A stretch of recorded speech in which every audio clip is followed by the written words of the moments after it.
Assalamu alaikum wa rahmatullahi wa barakatuh. Alhamdulillahi ala ni'matul islami wa kafa biha nema. All praise and gratitude be to Allah subhanahu wa ta'ala on His blessing of Islam, which suffices as a blessing.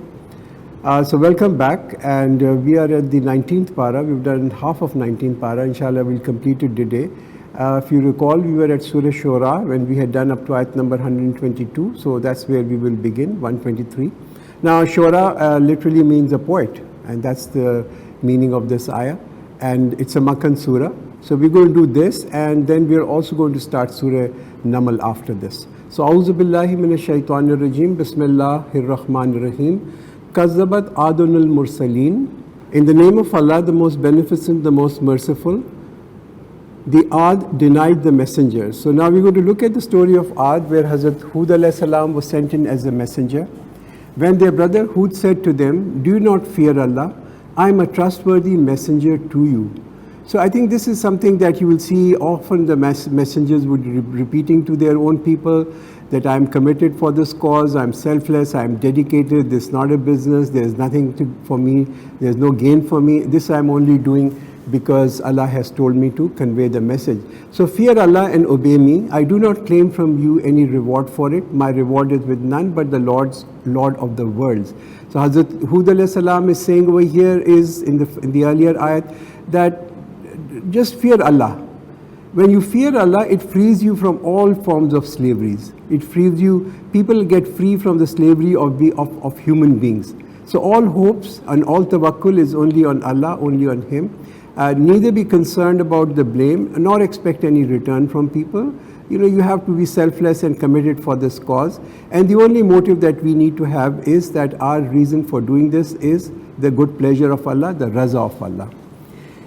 Do you erect on every height a monument for vain delight? Which means that, it's Hazrat Hud alayhi salam is just telling them, you're making all these useless monuments, you're spending, like we do also, it's just not the Hud. We see all these problems in our cultures, in our societies. Millions and millions of rupees we'll spend on roundabouts. Our roads are broken, there's no drinking water, there's dirt everywhere. And we spend money on these very useless pieces of structures that we often see on the roads. And you make strong, fine buildings as if you were to live forever. Now here also he is reminding them of something which is a total focus on making these beautiful, fine buildings and decorating them. This is the only source of joy and pleasure for these people. And today again also, if you look at our own homes, if we look at the houses that we have, many times we find that our house is not very comfortable. We visit people, the houses are not very comfortable, not very livable. This just decoration for the sake of decoration. When entire importance shifts on how to beautify and decorate houses, then sometimes even visitors are not very welcome, because people constantly worry, and especially if we have visitors who have small children, or the sofa will get spoiled, the carpet will get stained, and then the human values become lower than the fabric that is there. And I think this is what we really need to understand. Our homes must be nice. Clearly Allah is beautiful, He loves beauty. But they must be welcoming places. They must be comfortable, but not overbearing. Even the guests, they get overwhelmed when they visit our homes. Our homes are not museums to display our glory. They should be places where we build relationship. This should be a place of comfort, not for a place of pride. And also please do remember that it's a lot easier for us to buy good things, but it's a lot difficult to maintain them. And when you see someone you sees as tyrants, so fear Allah and obey me, and fear the one who has supported you with what you know. So here I think what Hazrat Hud alayhi salam is really telling his people is, you must have this modesty. This when you actually you know that everything that you have is from Allah, it brings that modesty and humility in people, because we also know that the Rabb who is giving, He can also take it back. He has supported you with cattle and children and gardens and springs. In fact, I fear for you the punishment of a great day. They said, it is equal for us whether you preach to us or do not preach to us. Look at their response. What they're really saying, the people are telling Hazrat Hud alayhi salam is, your counsel, your advice has no effect on us. Now, who would in his right mind would say these things? Only those people who have pride and arrogance in their hearts which actually refuse this very simple and nice message. This is nothing but the practice of the ancient, and we are not going to be punished. Thus they rejected him, so we destroyed them. Surely in this there is a sign, but most of them are not believers. And indeed your Lord is the mighty, the merciful. The people of Samud rejected the messengers, and now we are talking of another generation or another civilization which was destroyed. This civilization was prospered in the north of Hijaz, and that's where these people of Samud were. Now, if you were even today to travel from Medina to Tabuk, the ruins are clearly visible. In fact, next time you go to Medina, this is about three and a half hours drive from there. You must visit this to take ibrat of the great structures that these people have made on the mountains. When their brother Saleh said to them, "Do you not fear Allah? I am a trustworthy messenger for you. So fear Allah and obey me. I do not claim from you any reward for it. My reward is none but the Lord of the worlds. Will you be left secure in whatever is here, in the gardens and springs, and tilt field and palm and date palm laden with fine fruits?" So here again, what you can see Hazrat Salih alayhi salam is really telling them is everything is in your reach. It's just a call away. You have these gardens, these springs, the date palm, the fields, the fine fruit. Your life is very comfortable and easy for you. Now, if life is also comfortable and easy for us, we must take this as an opportunity to earn the hereafter. When we have spare wealth, we must look to invest it with the highest return. You know, there's a hadith of our Prophet ﷺ, where our Prophet ﷺ said there are two ni'mats man should not, where people do not really avail the benefit of these two ni'mats. First is good health, and the other one is free time. So if you have good health, you have free time, and you have good wealth, you must utilize them well. Don't let your spare time become a source of azab and tension and anxiety for you. Use your time in a manner that it is productive. You carve out houses out of the mountains with pleasure. Now again, this the word that's being used over here, this is really a disease of the heart. To make things for batar, the word that is there is batar, for boasting, for bragging, for flaunting. So fear Allah and obey me. Wala tuti'u amr al-musrifin, and do not obey the orders of the musrifin, of the transgressors.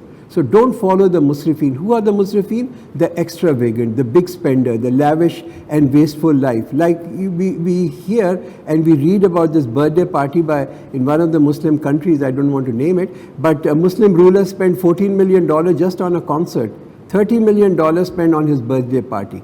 And this is what transgressors are. These are what musrifin are. Islam teaches us simplicity. Who spread corruption in the earth and do not reform. They said, you are nothing but a deluded one. You are no more than a human like us, so bring a sign if you are one of the truthful. He said, this is a she-camel. She shall have a share of water, and you will have a share of water on a specified day. So people demanded a miracle of that a she-camel must emerge from the mountain, and it did emerge actually. A she-camel came out of the cliff, and now this is as was the demand of the people. Now they were shown a manifest miracle over here. Their demand was, but this she-camel became a fitna for these very people. So Hazrat Saleh also warns them, so do not touch her with evil intent, lest the punishment of a grievous day overtake you. The camel would drink the water from the well, because one day was reserved for her, for this she-camel, and the other for the people, and she would drink the entire well up. That's how this big she-camel it was. So people killed her, and this brought about their destruction, because they rejected a manifest sign. They demanded a miracle, the miracle was shown, and now they again, they didn't actually believe in it, and they rejected the miracle, and as a result, they brought upon destruction upon themselves. But they killed her, and then they became remorseful, and the punishment seized them. Surely in this there is a sign, but most of them are not believers. And indeed your Lord is the mighty, the merciful. The people of Lut rejected the messengers. When their brother Lut said to them, will you not fear Allah? I am a trustworthy messenger for you, so fear Allah and obey me. I do not claim from you any reward for it. My reward is none but with the Lord of the worlds. Do you go to males from all the creatures and leave your wives whom your Lord has created for you? Indeed, you are a people who cross all limits. Now, this is a problem, the LGBTQ, the gay problem, which has been there. It's not something new. It's a major sin. It's a problem which was widespread at that time. In fact, this whole nation of Sodom and Gomorrah was destroyed because of this problem over there. Now, this problem is widespread even today.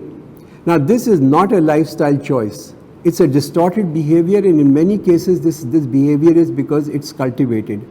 They said, if you do not stop, O Lut, you will surely be expelled.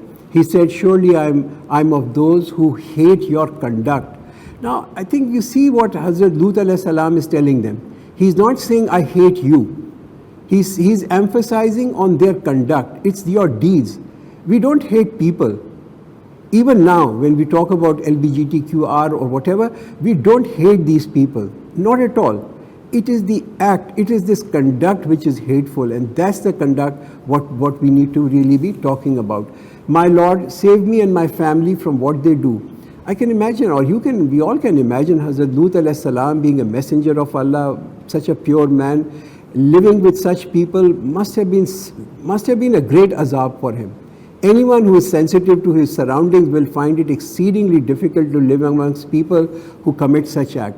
So we saved him and his family, all of them, except an old woman among them who remained behind. Now, who was this old woman? This old woman happens to be the wife of Hazrat Lut alayhi salam. So if the wife is not neck, then she will bear the consequences, even if her husband is a messenger of Allah. Then we destroyed the others and rained upon them a rain. So how evil was the rain on those who were warned. Surely in this there is a sign, but most of them are not believers. And indeed your Lord is the mighty, the merciful. Again, as you can see, these ayat repeatedly come after all these stories that are being told over here.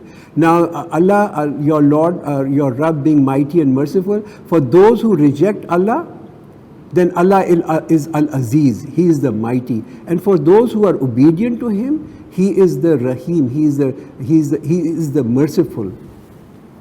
The dwellers of the wood rejected the messengers. When Shuaib said to them, will you not fear Allah?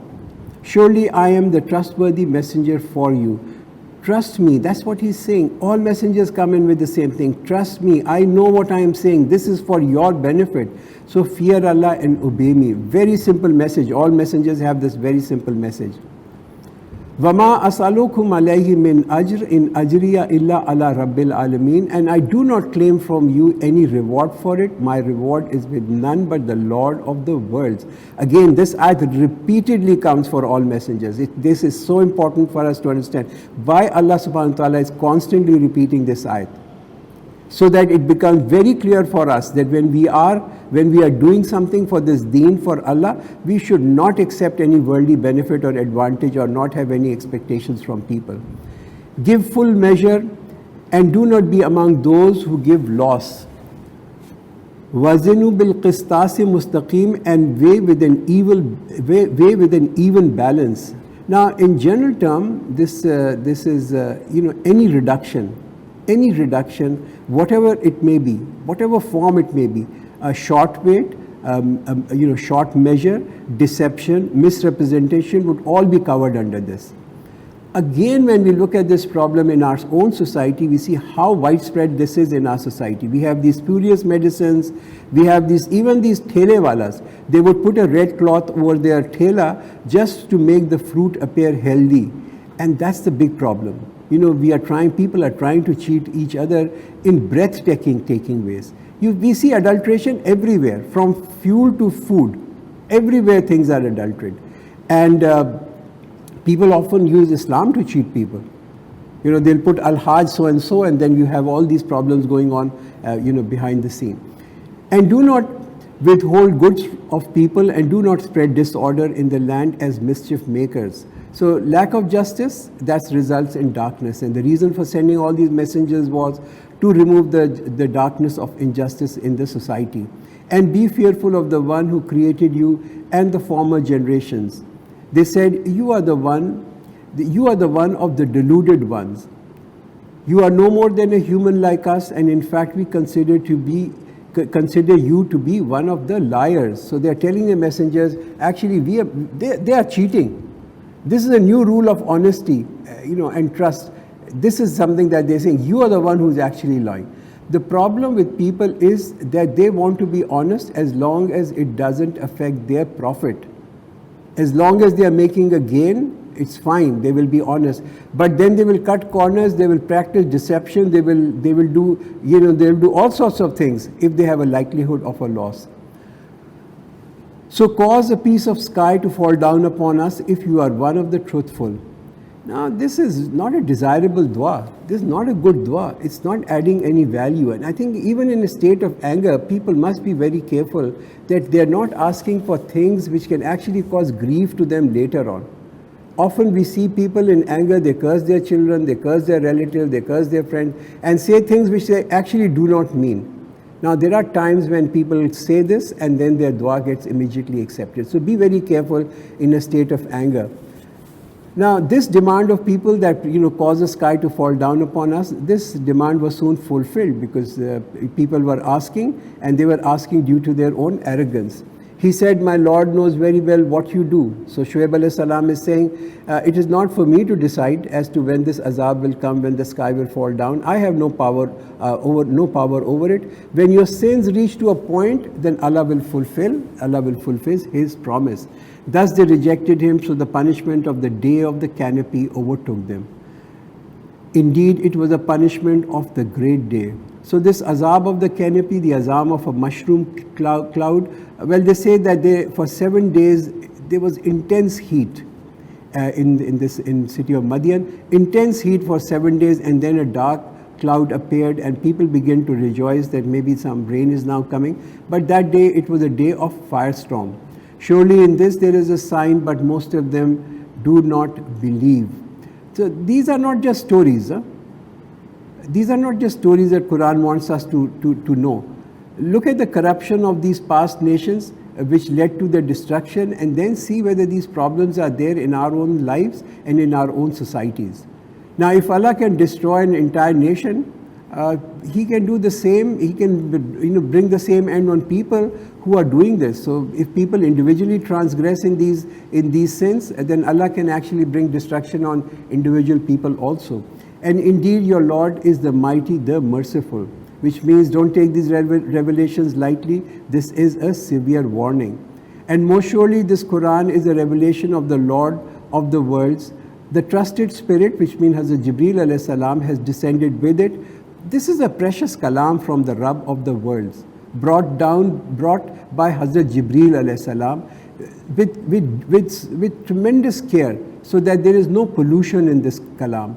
And why is this kalam needing such protection? Because this is a roadmap. This is a roadmap which will lead people to Jannah, to Jannah, to paradise, and that's the reason why this must be protected upon your heart, so that you become one of the warners. So Quran says it's upon your heart. Quran is a matter of heart. Unless it touches our heart, change will not come. Honestly, we need to be emotionally kind of involved with the Quran. Quran is not a book for us to learn history from, or archaeology or science, although it doesn't really conflict with science. However, it is love, and love cannot be explained with words and logic. And it's only upon your heart. It's only a matter of heart. We need to be emotionally involved with this book. Now, if anyone wants to read this book and remain at a safe distance, then Quran cannot give them the real benefit. For real benefit, it must touch our hearts in clear Arabic language. So there must be a reason why Quran is in Arabic language. Arabic is a vast language. There are words for every situation. Hence, there is an ability to express everything very clearly. And surely it is mentioned in the scriptures of the former people. So zikr of Quran is there in other revealed books also. Is it not a proof for them that the scholars of Bani Israel know it? Even if we had revealed it to any of the non-Arabs and he had recited it to them, they would not have believed in it. So if people don't grasp this book, if they don't comprehend this book of Quran, it is not because they do not understand Arabic. Even if this was in any other language, they would not have accepted. This is just an excuse. Thus we create it to exit through the hearts of the sinners. They will not believe in it until they see the painful punishment, and it will come to them suddenly while they will not be anticipating. And they will say, is it possible that we are given some respite? Is it our punishment that they seek to hasten? So Quran is giving us a food for thought over here. This is an interval. This interval that is there is a rahmat for people. People are waiting for what will cause them a grievous loss. And Quran is a rahmat which they are rejecting. Have you considered if we give them enjoyment for years, then comes to them what they are warned of, all those worldly things that they were enjoying will not benefit them. Nothing saves people. Whether people have earned a huge amount of wealth by deceiving people, their profits will not protect them at all. We did not destroy any town unless it has had warners. So this is the justice of Allah. The justice of Allah is that Allah warns people, holding them responsible if the message has been received by them. So He sends the messengers, the warners to them, and after that when people reject, that's the time that Allah destroys the towns. To give advice, and we have never been unjust. So this is just a reminder. And this Quran is not brought down by the shayateen. So why is Quran mentioning that not being brought down by the shayateen? Because this is in response to the kuffar of Makkah who said that shayateen are the one who are actually bringing down these revelations. It neither suits them nor is it in their power. Again, look at the beauty of this kalam, the kalam of Quran. What do people find in this book which is not to their benefit? Everything that Quran actually teaches is to make us people of good akhlaq, which will actually benefit us. In fact, they are kept far away from hearing it. So shaitan cannot even hear it. They have been prevented from hearing this kalam. So do not invoke any god along with Allah, otherwise you will be among those who are doomed. And warn your nearest relatives. So this, as I said earlier, Surah Shura is basically a Makkan surah. And after this ayah was revealed, ayah 214, then our Prophet ﷺ, after this hukum came, our Prophet ﷺ began to warn his close relatives. So, he invited his relatives for a meal, and then the preaching of the Quran to his close relative or near relatives began. And lower your wing or be kind to him who follows you of the believers. So Quran is actually telling us what? It's telling us that when you are preaching this message, be kind to the believers and not the opposite. It means you be hard with the believers and be very kind with the kuffar, which is generally the attitude that we say. Be kind to the believers. So if they disobey you, then say, I disown what you do, and place your trust on the mighty, the merciful, who sees you when you stand and your movement among those who prostrate. Surely He is the all-hearing, the all-knowing. So Allah sees people when they stand up in prayers, and He also sees the condition of their hearts as well as their intentions. Shall I tell you on whom the shayateen descend? Now shayateen, they descend on people when they are in a state of uncleanliness, in a state of napaki. Those whose hearts are devoid from the zikr of Allah, then in those hearts shaitan finds his own home. Those who openly and regularly lies, as the next ayat says over here, tanazzalu ala kulli affakin athim, they descend on every sinful liar.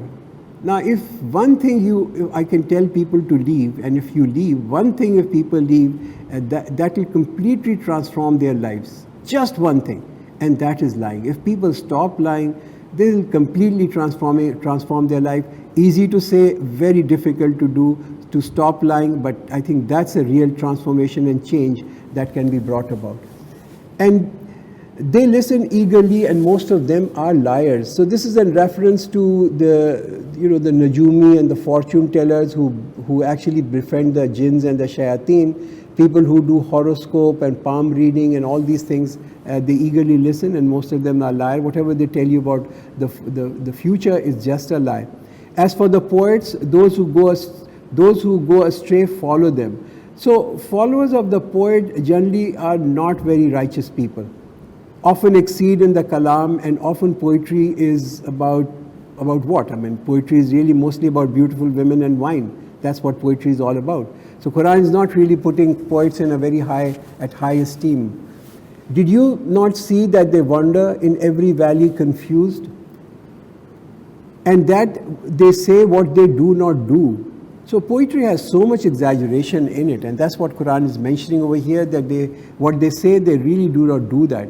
Except those, and this ayat 227 is the last ayat from Surah Shura, except those who believe and do righteous deeds and remember Allah frequently and defend themselves after they are oppressed, and the wrongdoers will soon know to which place they are going to return. So here Quran also provides some exception in poetry also, about poets also. It had a negative comment, a little bit of negative comment earlier, but it says there is some poetry in which there is wisdom, there is truth, there is moral, there is counsel, and you know, shairs at that time were the media of that time.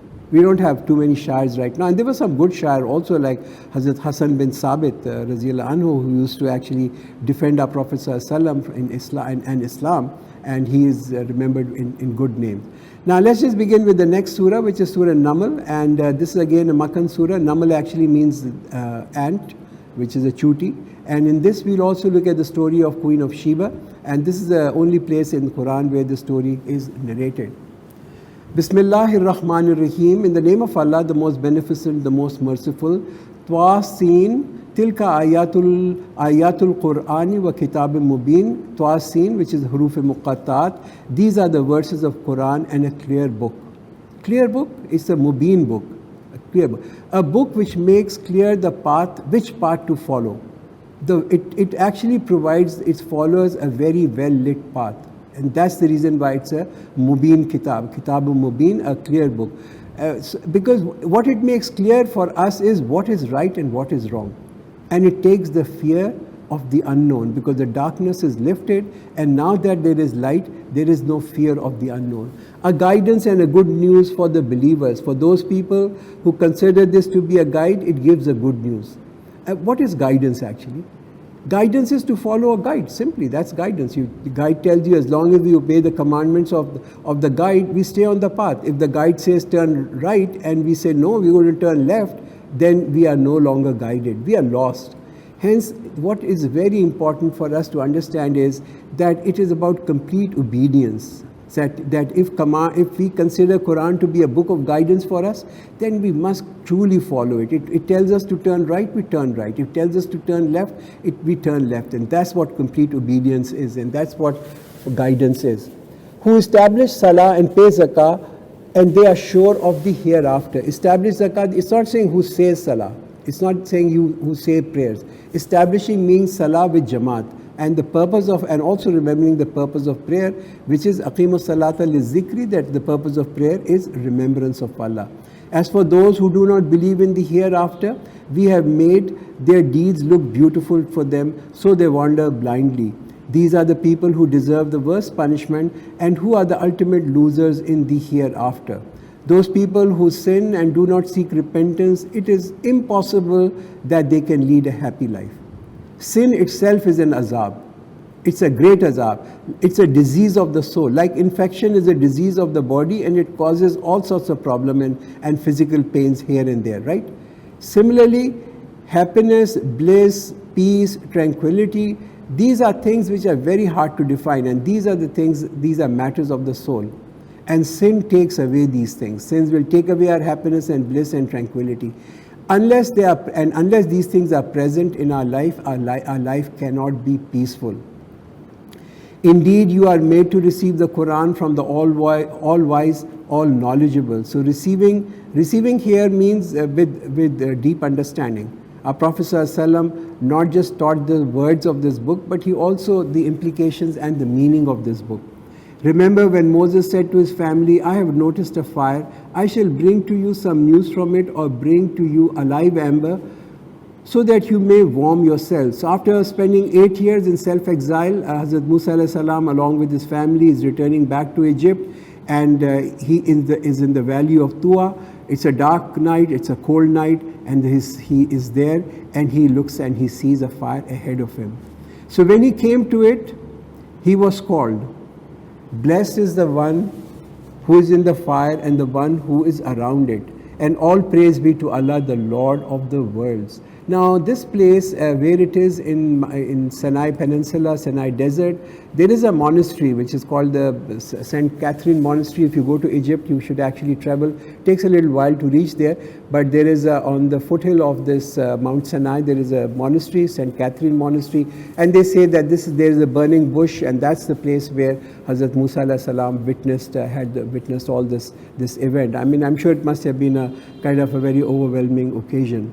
Ya Musa, innahu anallahul azizul hakim. O Moses, surely I am Allah, the mighty, the wise. So the first word that Allah talks and speaks with Musa, and he did kalam with Musa, and he actually defines two of his attributes, that he's aziz and he's also hakim. He has wisdom, he has might and wisdom combined together. And cast your staff down. So when he saw it moving as if it was a snake, he retreated, turning his back, and did not return. O Moses, do not be scared. Surely the messengers are not afraid in my presence. So even prophets of Allah, even people like Hazrat Musa alayhi salam, they had fear. This is a human reaction. Human beings do get frightened. Even if we see a snake in the midst of a dark night, if we see a snake, we too will run away. And that's exactly what he did. And then Allah actually comforts him and says, do not be scared, and messengers are not afraid in his presence. Except him who did wrong, then after having done wrong, replaced it with good, then I am most forgiving, very merciful. And put your hand in your pocket, and it will come out white without any illness, as one of the 9 signs sent to Pharaoh and his people. Surely they have been a transgressing people. So when our signs came to them as eye-opener, they said, this is clear magic. So if hearts are blind, nothing can convince people, not even 9 miracles. Even these 9 open miracles could not convince Pharaoh and his followers. And they denied him out of sheer injustice and arrogance, though their hearts believed in them. See then how was the faith of the mischief maker. So this is an ego problem. Pharaoh had a big ego. They knew that this is the truth, but pride made them reject it.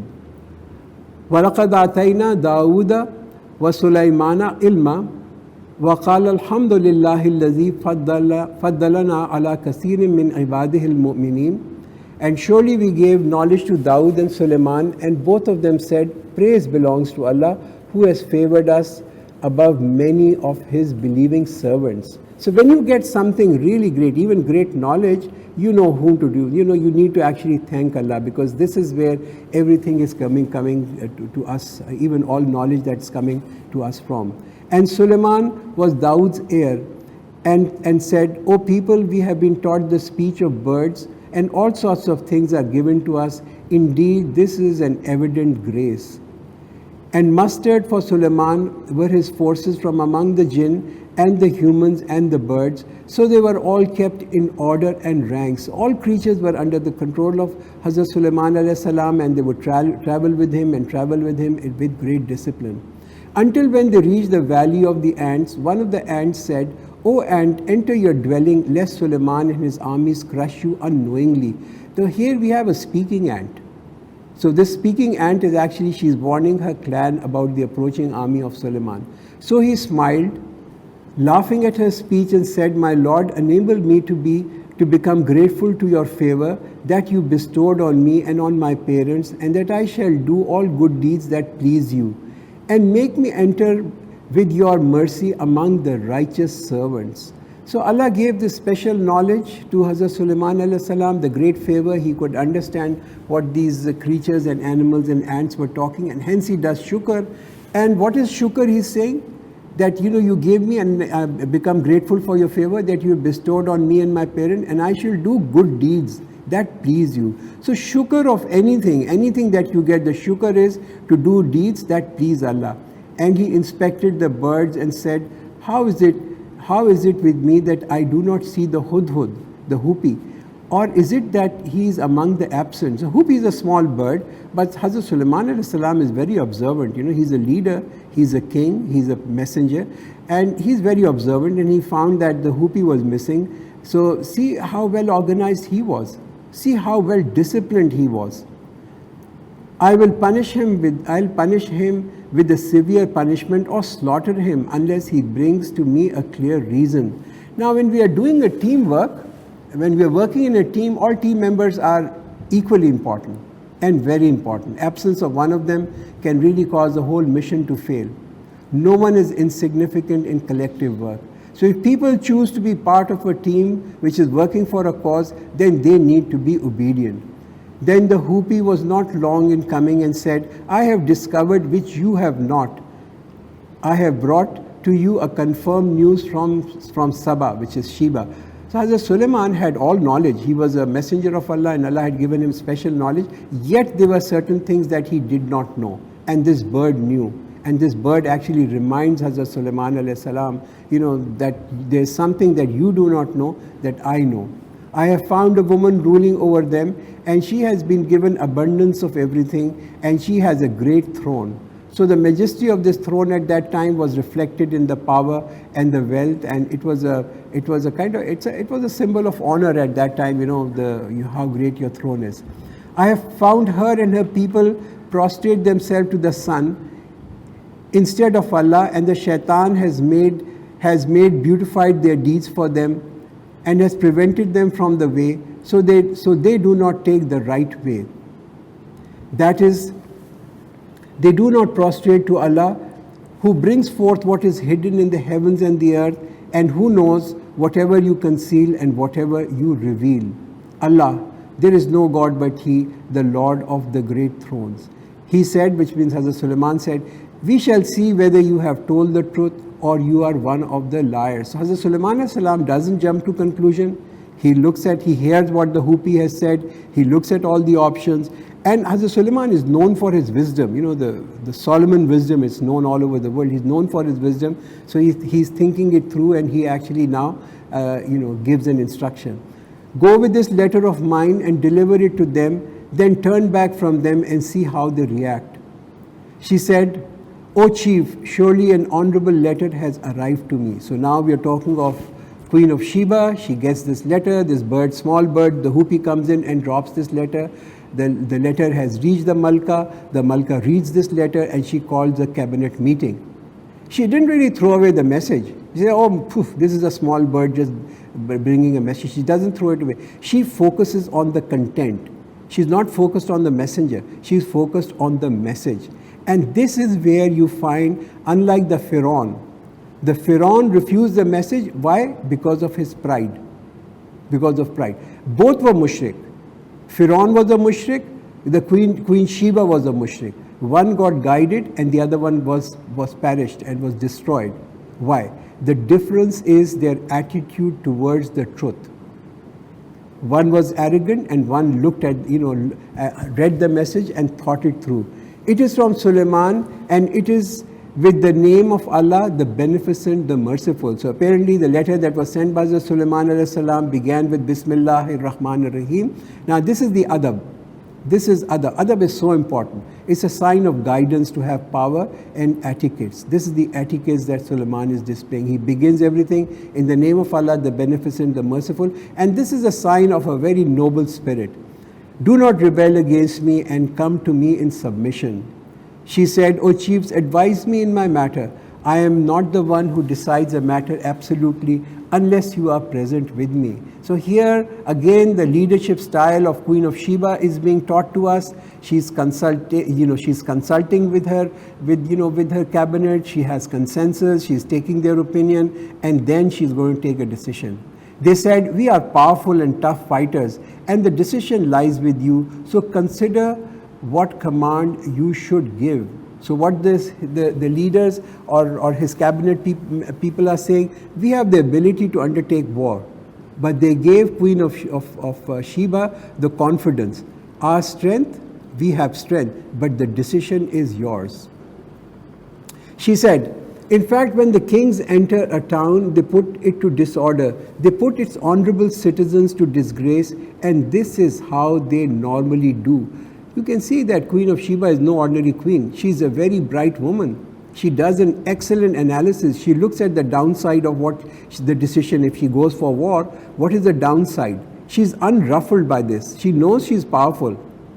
What she says is that when a country is conquered, if she loses and the country is conquered, the system will become upside down. Those who are loyal to this country, they will be persecuted. And the turncoats will be elevated. And this she has learned, a lesson that she has learned from history. And we see that in the subcontinent also. When the British came and they took over the entire subcontinent of India, they gave titles to people like whom? To Mir Jafars, to Mir Sadiqs, people who are complete turncoats, people who are complete Gaddar. They were the people who were brought up. And I am going to send a gift to them and then see what response the envoys bring back. Now she wants to check. She wants to check what is Hazrat Suleiman's motive. Is he after wealth? Does he want expansion? Is he a greedy king? Is he looking for glory, or is he sincere? So she is testing Hazrat Sulaiman alayhi salam. So when he came to Sulaiman, he said, are you extending financial aid to me? So what Allah has given me is much better than what He has given to you, while you yourself are proud of your gifts. Now, unlike most of the run-of-the-mill kings, kings are normally very pleased with expensive gifts, but not Hazrat Sulaiman alayhi salam. Now, he says that what I have, if you are trying to bribe me, I'm not impressed. You may be proud of your gifts. I'm not proud of those gifts. Allah has given me much better than what you can ever dream of giving me. Now, if gifts are being given to buy favor from people, then we must refuse them, as Hazrat Sulaiman alayhi salam refused over here. Go back to them, and we will bring to them forces they have no power to face, and we will certainly drive them out from there in humiliation while they are disgraced. A very simple, a very stern, a very clear message. All I want them is submission to Allah. He said, O chiefs, which one of you will bring her throne to me before they come to me submissively? So now he's also telling his own, Hazrat Sulaiman alayhi salam, his own chiefs or his people over there, the leaders over there, bring the throne to me. So in these civilizations, they had their own FedEx and their own DHL service. So he orders that the throne should be brought back. A stalwart of the jinn said, I will bring it to you before you rise up from your place. And for this task, I am powerful, reliable. The one who had the knowledge of the book said, I will bring it to you before your glance returns to you, which means in the blink of an eye. So when he saw it, the throne well placed before him, he said, this is by the grace of my Lord, so that he may test me whether I am grateful or ungrateful. And now this is such an important part of this Quran, this ayat number 40. Whoever is grateful for his own benefit. And whoever is ungrateful, then truly your Lord is self-sufficient, honorable. He said, alter the throne for her, and we will see whether she discovers the truth or she does not recognize it. So now this is a kind of an IQ test for Queen of Sheba, for Saba. It's a kind of an entrance test. Does she recognize the truth or not? So Hazrat Sulaiman alayhi salam is now testing the queen. He knows she's going to come, and now he's testing her. So when she came, it was said to her, is your throne like this? She said, it seems to be the same. We were given the knowledge before it, and we have already submitted. So she immediately recognizes that this is my own throne. And she was prevented from submitting before this by that which she used to worship instead of Allah. Indeed, she was of an unbelieving people. So the moment Queen of Sheba saw the truth, she accepted. Although for her entire life, she had lived in the environment of shirk, but the moment she saw the truth, she recognized it and submitted to it. It was said to her, enter the palace, and when she was in it, she thought it was flowing water and uncovered her calf. He said, this is a palace made of glasses. She said, my Lord, I have surely wronged myself, and now I submit along with Sulaiman to Allah, the Lord of the worlds. And we sent to Samud, their brother Saleh, that you worship Allah. Then suddenly they became fractions quarreling with each other. So Hazrat Saleh alayhi salam was sent to Samud, and then the moment this messenger came over there, it caused polarization in the society, and people began to quarrel with each other. And this is fine. Near Allah, this quarrel is fine, this polarization is fine. He said, "O my people, why do you seek to hasten evil before good? Why you not seek forgiveness from Allah so that you are treated with mercy?" Now, note the style of the messenger. What a beautiful style. He's saying, "Oh my people, you are my people." This is a matter of winning hearts. It's not a matter of winning arguments. They said, "We regard you and those with you as bad omen." He said, "Your omen is with Allah. Actually, you are a people under trial." So Allah subhanahu wa ta'ala sends small trials to people to shake them out of complacency. And if instead of looking in themselves, these people, what they did was they began to blame the Prophet. And there were 9 people in the city who used to make mischief on the earth and didn't put things right. So maybe there were 9 leaders, 9 people who instigated people against the messenger. They said, "Let us swear a mutual oath by Allah that we shall attack him and his family at night.